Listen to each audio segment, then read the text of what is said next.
동상 철거 공대의 시민활동가로서 이렇게 인사를 드리게 됐습니다.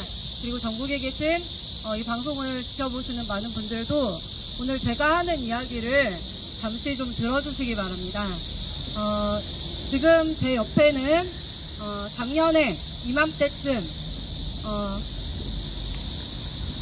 조스트라 나무스로 유명한 조국 교수가 구역질이 난다라고 일갈했던 반일 종족주의라는 책의 동저자이신 이우연 박사님께서 와 계십니다.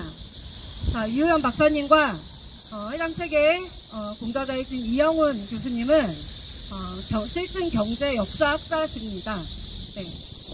사료를 바탕으로 그 어떤 사견도 들어가지 않게 우리 대한민국 그리고 일제시대의 역사를 연구하여 학술지로 또는 대중서로서 발간을 한 책을 두고 조국은 죽창가를 울리자며 선동하고 구역질이 난다라고 외쳤습니다. 제가 작년에 이 일에 관심을 갖게 된 계기입니다.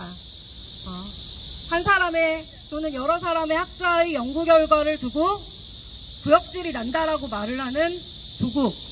자, 지금 조국의 행태 어떻습니까, 여러분? 학자로서의 최소한의 부모로서의 그리고 전 공직자로서의 어떤 도덕성이라도 갖추고 있습니까? 자, 이 조국 사태 때 여러 청년들이 공분하고 있는 와중에도 트위터와 페이스북에서 이런 선동을 하는 것을 보고 저는 조국이 하는 말을 믿을 수가 없어서 이 일에 관심을 적극적으로 갖게 되었습니다. 여러분께 한 가지 사실을 좀 알려드리고자 합니다. 네, 여기 보시면 맨 처음에 정대협이 결성되었다가 중간 부분 보시면 할머니들이 신미자 할머니를 비롯한 몇 분께서 무궁화 자매를 만들어서 직접 자신들이 위안부 운동을 하신 것 같습니다. 그럴 때 아시아 여성 기금 지원금 1인당 500만 원을 할머니들이 받으려고 하자 당시 정대협이 이런 말을 했습니다. 이건 기록으로 남아있습니다. 당신들이 이 돈을 받으면 일본으로부터 받으면 창녀가 된다. 절대로 받지 마라. 자, 이렇게 말을 했습니다. 이렇게 말을 하고 정부가 이 돈을 대신 받아서 기념관 등을 건립했고 역시 기사에 다 남아있습니다. 무궁화 자매 할머니들은 개인이 받으면 어떻게 창녀이고 정부가 받으면 당연한 것이라는 말이 어떻게 있을 수 있느냐 라고 2005년에 인터뷰를 한 기사가 있습니다. 자, 여러분 지금 이 말이 납득이 가십니까? 아니요. 지금 우리나라 현재 진행형입니다. 우리나라에서 성매매는 합법입니까? 불법입니까? 불법이요. 네, 성매매는 이즈음경, 2005년 즈음경 성매매 특별법에 따라서 제정된 법에 따라서 공식적으로 범죄가 됐습니다. 여러분들은 성매매에 관여한 남성들만 처벌받는 것을 보시죠.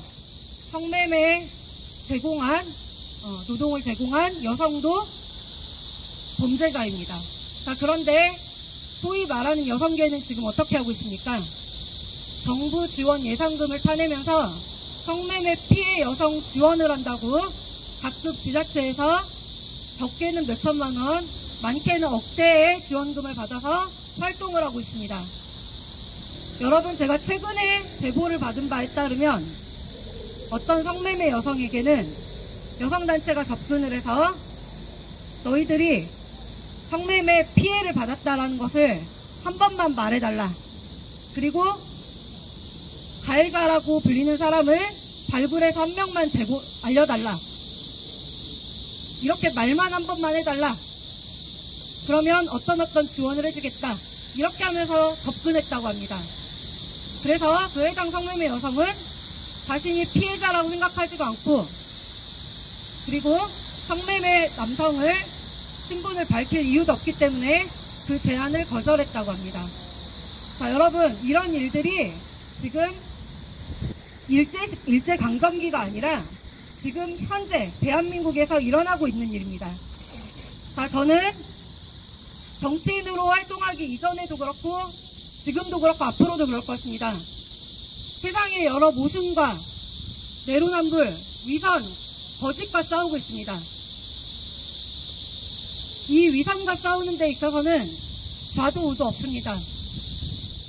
제가 정치인으로 정당인으로 활동하지만 이렇게 거짓 선동을 통해서 우리 시민들이 낸 세금을 받아가고 일자리를 얻어가고 또다시 피해자를 양산하는 이런 악순환은 당연히 끊어야 합니다.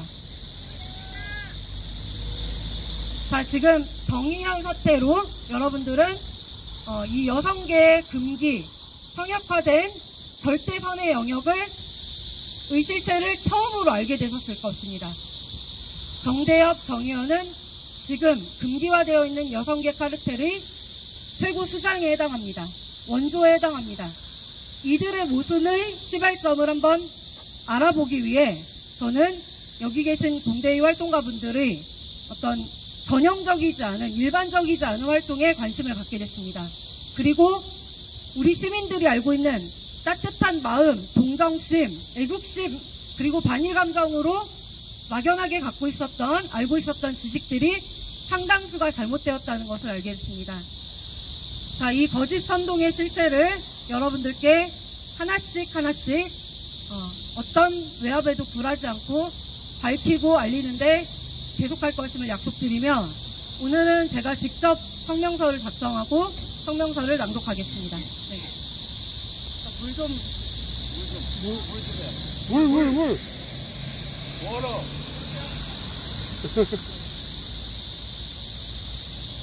됐어요.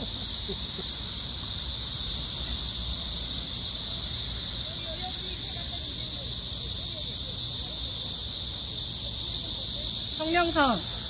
역사를 왜곡하는 불법 징용 노동자상과 피해자 탈의 성노예상 철거를 강력 촉구한다. 우리가 서 있는 이곳 대전 서구 보라매 공원은 미군 24사단 본부가 있었던 곳으로 1950년 7월 한국전쟁 대전지구 전투에서 당시 목숨을 바쳐 대전을 사수한 장병들의 넋을 기리고 위대한 승리를 기념하고 있는 공간입니다. 또한 대전 시민들이 산책하며 힐링을 하고 각종 축제와 행사가 펼쳐지는 도심 속의 시민 공유 공간입니다. 그런데 이곳 보라매 공원 입구에는 보시다시피 대전 시민들이 허락한 적 없는 토템 조형물들이 설치되어 있습니다. 하나는 일제에 끌려갔다는 위안부 소녀를 형상화하고 평화와 인권을 상징한다며 제작된 평화의 소녀상이고, 다른 하나는 일제에 의해 강제징용된 노역자를 기리며 평화와 통일을 앞당기기 위해 설치되었다는 강제징용 노동자상입니다. 우리는 오늘 이곳에서 몇 가지 의문을 제기하고자 합니다. 첫째, 역사적 상징물로 시민의 공간에 설치된 소녀상과 노동자상 자체가 역사 왜곡을 주도하고 있는 것은 아니냐는 의문입니다. 우리 시민들은 소녀상이 위안부로 끌려간 할머니들의 소녀 시절을 상징한다고 알고 있습니다. 그러나 이 소녀상은 제작자인 김은성, 김석영 작가가 최초 소녀상 제작 당시 11살이었던 자신들의 딸에게 저고리를 입히고 의자에 앉힌 후 그 모습을 모델로 하여 제작하였다고 합니다.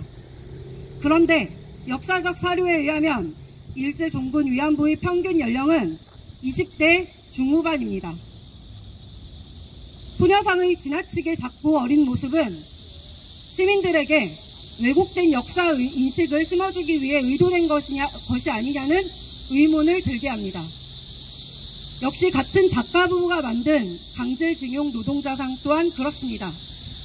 우리가 강제징용 노동자로 알고 있으며 실제로 교과서에도 실렸던 사진 속 노동자가 여기 강제징용 노동자상과 가장 유사한 모습입니다. 그런데 사진 속 모델은 1926년 9월 9일자 일본 아사히카와 신문에 실린 홋카이도 토목 공사 현장에서 학대받는 사람들이란 제목의 기사에 나온 일본 노무자입니다. 말하자면 우리나라의 염전 노예와 같은 인권 침해를 당한 노동자의 모습입니다. 일본인 노동자입니다. 그리고 이 사진은 2014년부터 2017년까지 한국사 7종 교과서에 조선인 강제징용 등의 제목으로 실렸고, 이 시기에 작가 부부는 최초로 강제징용 노동자상을 제작 설치하였습니다.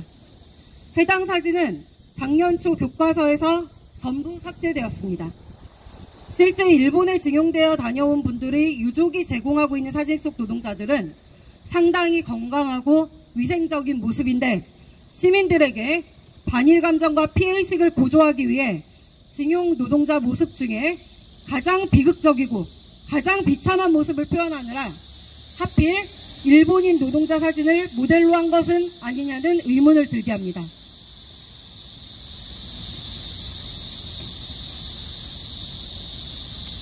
우리는 그 어느 때보다 감정과잉, 이념과잉 시대를 살아가고 있고, 정권은 그 어느 때보다 피해자팔이, 반일선동을 정치에 이용하고 있습니다. 그러나 우리는 적어도 왜곡된 역사를 받아들여서는 안 됩니다. 사소한 거짓말이 쌓여서 그릇된 역사를 만듭니다. 대전 시민은 위안부 피해 할머니들을 가슴 아프게 생각하고 일제강점기에 징용되었던 조상들의 고통 또한 공감할 수 있으나, 특정 시민단체가 주도하고 개인인 작가 부부에 의해 만들어진 왜곡된 이미지의 동상을 역사적 상징물로서 받아들이는 데 그 누구도 합의하거나 동의한 적 없습니다. 우리 대전 시민은 오직 반일 감정을 고조하기 위해 과장과 왜곡을 담은 상징물일 뿐이라면, 그러한 상징물을 이곳 시민의 공간에 설치하는 것을 허락한 사실이 없습니다. 둘째, 강제징용 노동자상은 평화나비 대전행동, 민주노총 대전본부, 한국노총 대전본부 등이 시민 모금 8천만 원을 들여서 제작 설치하였으나, 설치 당시에도 자연공원법 등을 위반한 무허가 설치물이었고, 지금도 여전히 불법 설치물이라는 점에서 대전시 등이 시민들의 공간에 불법이 난무하도록 이들에게 특혜를 주고 있는 것이 아니냐는 의문이 듭니다. 도시공원에 징용 노동자상 같은 조형물을 설치하려면 공공조형물 심의신청서와 공원 조성 변경 계획안을 서구청에 제출해야 하고, 서구청은 이들 서류를 받아 대전시에 전달하면 대전시 도시공원위원회는 이를 심사해 설치 여부를 결정하게 되어 있습니다. 대전시 도시공원위원회는 해당 조형물을 도시공원 같은 공개된 장소에 설치하는 게 바람직한지, 조형물 설치가 도시공원 전체 조성계획에 부합하는지 등을 다각도로 검토해 설치 여부를 결정하는 것이고, 한편 대전시 공공조형물의 건립 및 관리 등에 관한 조례에 따라 동상 건립 역시 역사적 사료나 자료나 고증 등을 통한 객관적 평가 등 선정 기준을 명확히 해야 하는 심의를 거쳐야 합니다. 그러나 강제징용 노동자상은 설치 당시에는 물론이고 지금까지 이 절차를 전혀 이행하지 않고 있고, 대전시는 법률 검토 끝에 노동자상이 불법 조형물이어서 철거하지 않고는 해결 방법이 없다는 결론을 내린 후 평화나비 대전행동 측에 조형물 철거를 요청했다라고 합니다. 그런데 웬일인지 대전시 이와 같은 철거 요청에도 아무런 대응을 하지 않고 있는 단체들에 대해 대전시는 몇 개월이 지나도록 이와 같은 다른 불법 조형물에 대해 하는 일반적인 절차인 철거 명령, 이행 강제금 부과, 행정 대집행 등의 후속 절차를 전혀 진행하지 않고 사실상의 특혜를 주고 있습니다.